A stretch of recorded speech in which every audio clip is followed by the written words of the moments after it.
안녕하세요. 하루 필수 말씀 충전 하필 큐티 조정환입니다. 오늘 함께 나눌 하나님 말씀은 에스더 9장 1절에서 19절까지 말씀입니다. 아달월 곧 12째 달 13일, 우리가 계속 지적해온 것처럼 12월 13일이 이제 결전의 날입니다.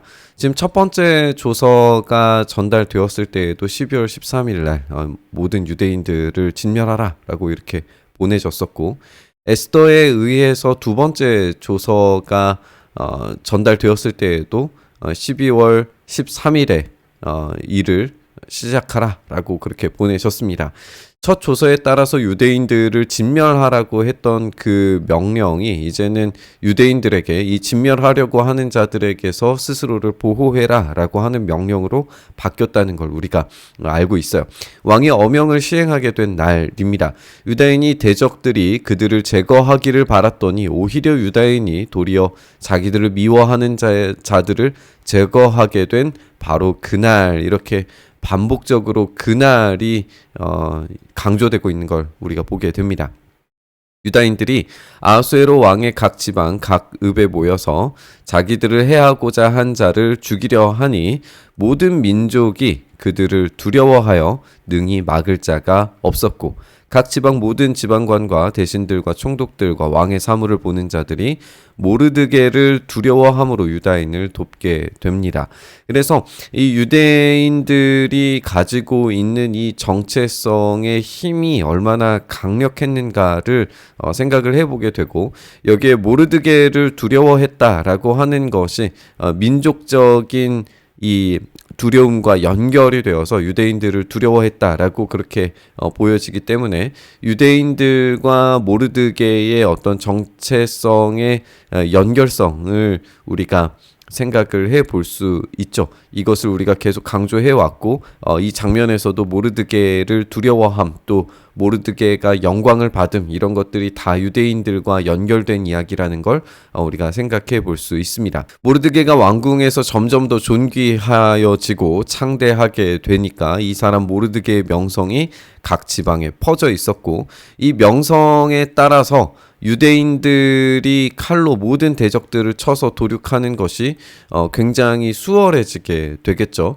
자기를 미워하는 자에게 맘대로 행하게 됩니다. 이렇게 유다인이 도성수산에서 500명을 죽이게 되고 또 진멸하고 그 뒤에 이름들이 등장하는 것을 보게 되는데, 이 이름의 의미가 있죠. 이 이름들은 다름 아니라 하만의 10아들들의 이름입니다. 바산다다, 달본, 아스바다, 보라다, 아달리아, 아리다다, 바스다, 아리세, 아리데, 외사다, 이렇게 10명의 아들들의 이름이 등장을 합니다. 그래서 이 500명과 10명의 하만의 아들들 이름들이 연결이 되면서 이 죽음이라고 하는 것이, 이 진멸 작전이 다른 누군가가 아니라 이 하만, 이 아말렉 족속과 연결되어져 있다라고 하는 것이 강조되는 것으로 보여지죠. 그래서 이 모든 대적들을 쳐서 진멸하고 도륙하는 이 사건이 결국에는 하나님께서 명령하셨던 그 명령이 수행되는 과정이라는 것을 우리가 알 수가 있어요.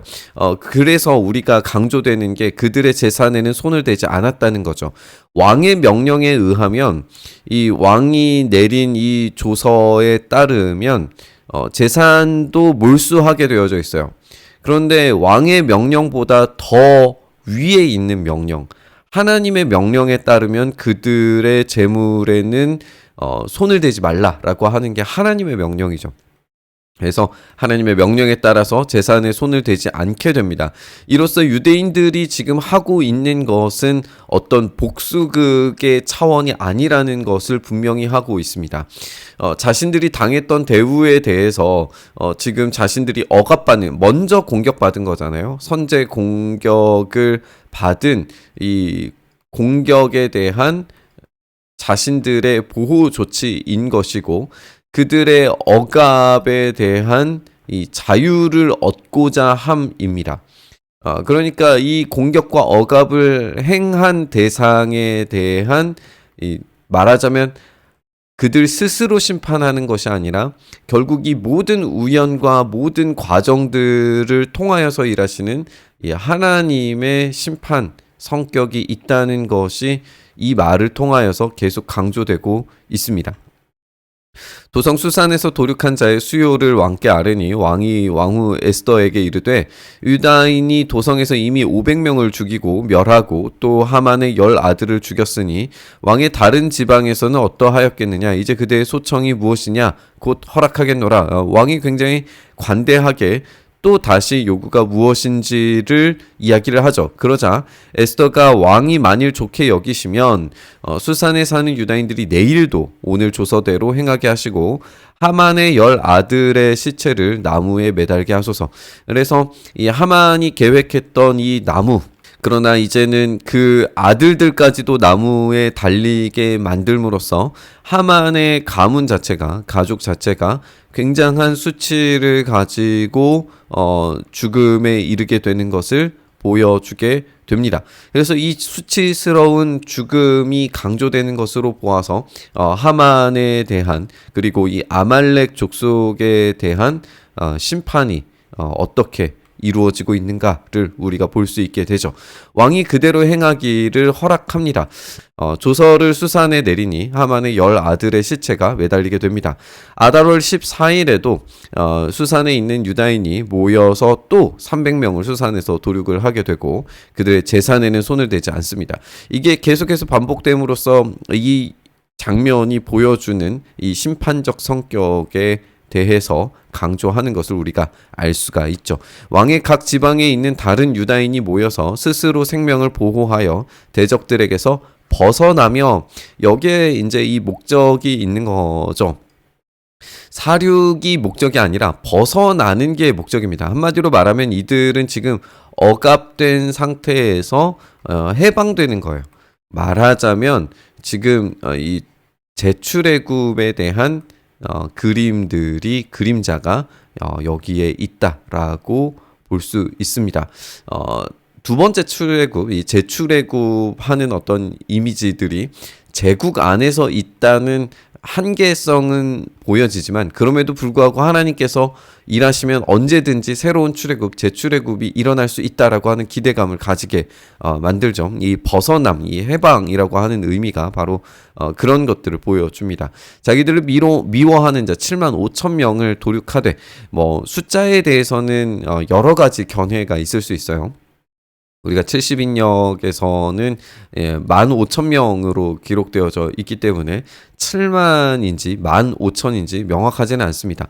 뭐 숫자가 그렇게 크고 적고 뭐 이런 것도 사실은 문제가 되지는 않을 거예요. 다만 여기에서 이제 보여지는 것은 벗어남이 목적이지 무한정 모든 이 제국을 위험에 빠뜨리려고 하는 목적이 전혀 아니었다라고 하는 점이 강조된다라고 우리가 볼 수 있을 것 같아요.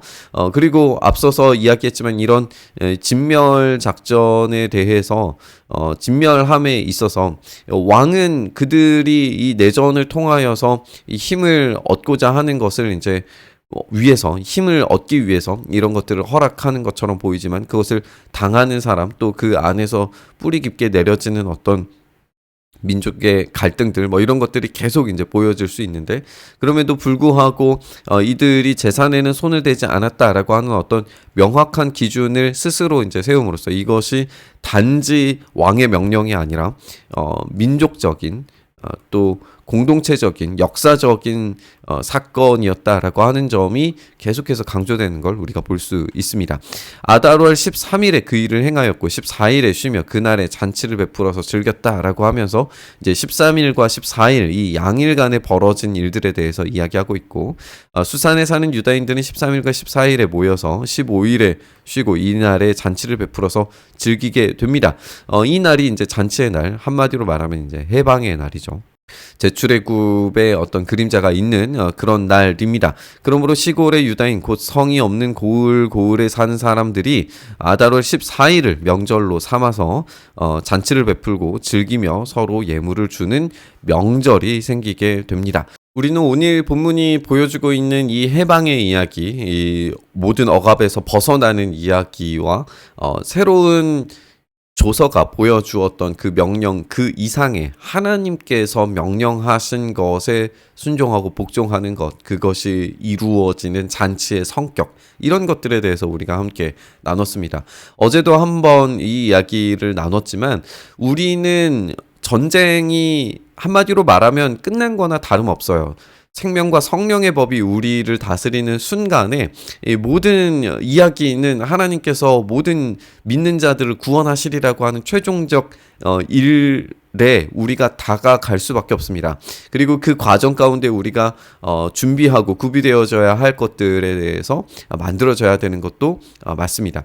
그 이후에 주님께서 오시는 그 날에 그 심판의 성격, 그 해방의 성격이 어떠할지 우리는 사실 잘 알지 못하지만 분명히 그 가운데에서 주님께서 다시 오시는 그날 가운데에서 모든 악을 제거하시는 이 악에 대한 제거, 심판이 반드시 일어나게 될 것이고, 그리고 억압받았던 자들이 풀려남으로 말미암은 그 자유와 해방의 날이 반드시 오게 되리라는 것을 우리가 기억하고 생각했으면 좋겠습니다. 우리 주님께서 오십니다.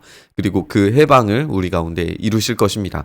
그 놀라운 날, 기쁨의 날은 지금 여기에서 이어지는 잔치 정도의 수준이 아니라 영원히 이어질 잔치가 될 것입니다. 주님의 나라가 이 땅 가운데 경험되기를 원하는 이 교회 공동체가 건강하게 세워지기를 또 바라고 소망하면서 우리 묵상의 자리로 나아가시죠. 주님이 모든 것을 완성하시는 그 날이 올 때까지 우리는 겸손히 우리에게 주신 일들을 최선을 다해서 순종하길 원합니다. 우리의 한계가 주님이 명령하신 것 아래에 분명히 있게 하시고 우리가 기회가 되는 대로 주님께서 주시는 이 복음에 합당한 삶을 주님께서 일하고 계신다는 이 선명한 증거들을 우리의 삶 속에, 교회 안에, 이 세상 속에 분명히 전달할 수 있도록 은혜에 더하여 주시옵소서. 그 방법과 시간과 또 계획 우리가 알 수 없사오니 주님이 하시는 대로 우리가 순종케 하여 주시옵소서. 그 일을 우리 가운데 행하시기를 간절히 바라고 소망하며 우리 주님 예수님 이름으로 기도드리옵나이다. 아멘.